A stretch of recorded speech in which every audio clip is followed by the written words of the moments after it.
వంట చేయడం రాకపోతే చెయ్యకు భవాని. ఏంటి భవాని ఇది? ఏమైంది బాబా? ఉప్పు లేదు, కారం లేదు, చిచ్చి అసలు తినాలంటే మూడే లేదు. స్నాక్స్ తీసుకో బాబా.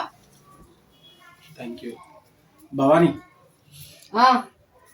పొద్దున్న తిట్టినందుకు సారీ భవాని. అనుకోకుండా ఎవరి మీద కోపం నీ మీద చూపించాల్సి వచ్చింది. థ్యాంక్ యూ, మనసులో ఏం పెట్టుకోకే. ఒక్కసారి ఇవ్వా, ఇందులో సాల్ట్ వేసుకొని తీసుకొస్తా. సాల్ట్ లేదు బాబా. ఏం పర్లేదు రా, నా మాత్రం అర్థం చేసుకోవాలి. కొంచెం కారం కూడా తక్కువ ఉంది, నేను వేరే వేసుకొని తీసుకొస్తా. నువ్వు పొద్దున్న నుంచి ఎంతో కష్టపడి ఉంటావు, కారం మర్చిపోయి ఉంటావు, అందులో ముందు తినేస్తాలే.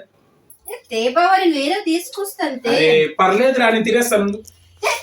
ఒరే నీ అబ్బందలా ఎలకల మంది కలిపారా బాయ్? ఏంటి పొద్దున్న తిట్టిన దానికే? క్లిప్పుతో నేషనల్ గేమ్ ఆడుతున్నావు నువ్వు.